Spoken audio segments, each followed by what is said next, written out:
Half of baby boomers are about to lose their homes, and no one's talking about it. Property taxes are exploding. Insurance companies are pulling out of entire states. Medical bills are draining retirement accounts faster than Social Security can deposit.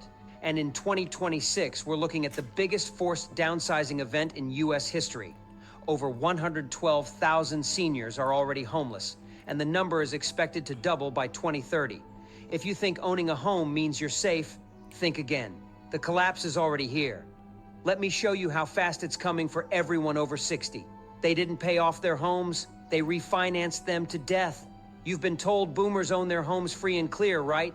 That they worked hard, saved, and paid off their 30-year fixed-rate mortgages like clockwork? Well, here's the twist nobody talks about. Tens of millions of boomers didn't pay off those homes. They refinanced them to death. During the refinancing boom of the 2000s and again during the COVID-19 stimulus era, millions of baby boomers cashed out the equity in their homes like it was a personal ATM.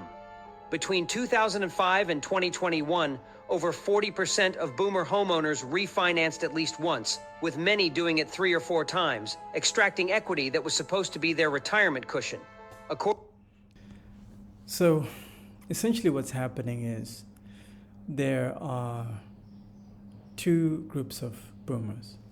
There are those that are ultra wealthy that I always recommend that you guys, start reaching out to and work with. But there's also another, middle level. These are baby boomers that were in the middle class. They still own stuff.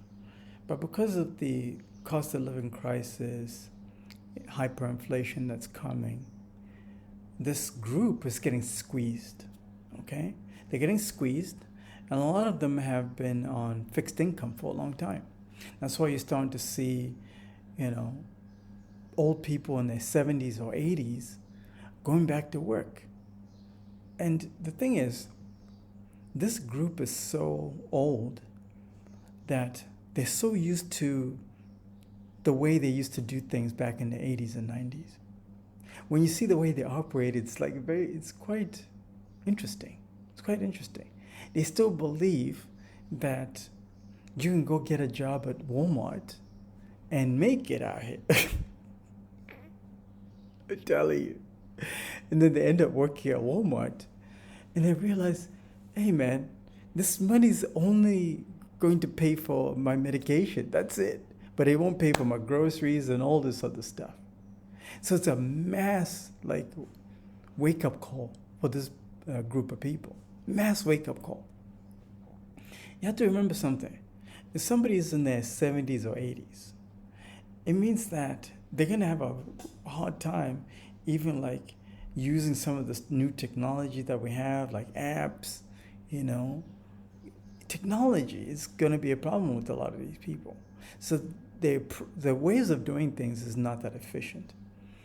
Compounded to that, their children, are not talking to them like that. Okay, their grown-up children are cutting a lot of these boomers off. So these boomers are having to relearn the new reality of this new economy, new way of doing things. Because some of these people live in their own little bubbles. Go to a middle-class neighborhood in the middle of Kentucky that is just full of baby boomers. They all think the same. Most of them. They all think the same. And when their grown-up children left to go to the big cities and everything, they stayed in those little towns that were like little bubbles that everybody knows each other. They only talk to each other. They only watch certain TV shows. So it's a complete bubble that is completely different from your bubble. And when you get into that bubble, you're like, oh, I didn't know people are still thinking like it's the 1990s. What's going on here? It's really like that, guys. This bunch is much bigger. This group is much bigger than the ones at the top, the multimillionaires. And they also own properties.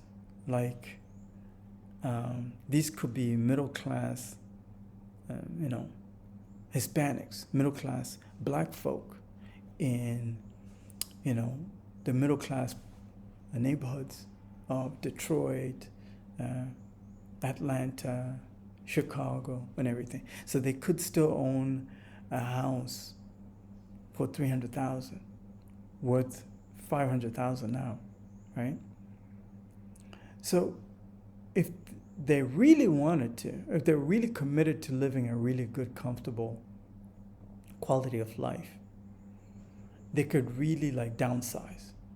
Okay, they could really downsize. Sell that home for $500,000, maybe for like $300,000. You take a loss, and then you're gonna be flush with $300,000 to do something with, but not in the United States. Not in the United States. That's where you come in now. If you're a caregiver that is an immigrant, maybe you're from South America, you're from Belize, Jamaica, or you're from Africa, you're from Nigeria, Ghana, South Africa, name all these other countries. You could come up with this niche where you're convincing these baby boomers to retire offshore, to retire in your country of origin. In your country of origin, 300,000 goes much further than in the United States, especially with the cost of living crisis, with hyperinflation. If you can convince a group of baby boomers, let's say 5 of them, in a middle class black neighborhood, to take that plan on, and these have to be old people, so they can retire in a place like Honduras or Belize or Jamaica, and you set up this little communal living type of compound where you're taking care of them in their old age while also providing home care services. You could build like a little village just for them. Most people, when they leave their countries of origin, they forget how things are really done where they come from. If you're an immigrant, you're watching this, you know exactly what I'm talking about. Some of you come from cultures and backgrounds where, the old folks were taken care of by somebody in your village. And they were really good carers. But when you come to a place like the United States where things are done a little differently, you conform to that new reality. But you forget that the old way of doing things was actually the most optimal, not this new way. Because this new way is having senior citizens at 80 years old still working at Walmart. So obviously it's not working. An 80-year-old should be chilling in your village, eating good organic food, okay, served by the best, chef in your village. So you can come in and solve this problem for these senior citizens, because that's solving a problem. How you make money in this new economy is by offering new solutions to new problems. This economy is going through shifts, and these shifts are showing us that we need to reinvent the wheel. That's what this new economy is showing us. So if you're ready to work with the best, this means that you're ready and you see everything. Maybe you like this idea of convincing middle class baby boomers to retire offshore while you take care of them. Okay? Maybe you want to get into that idea. You want to know how to do it. I can help you. Schedule a call.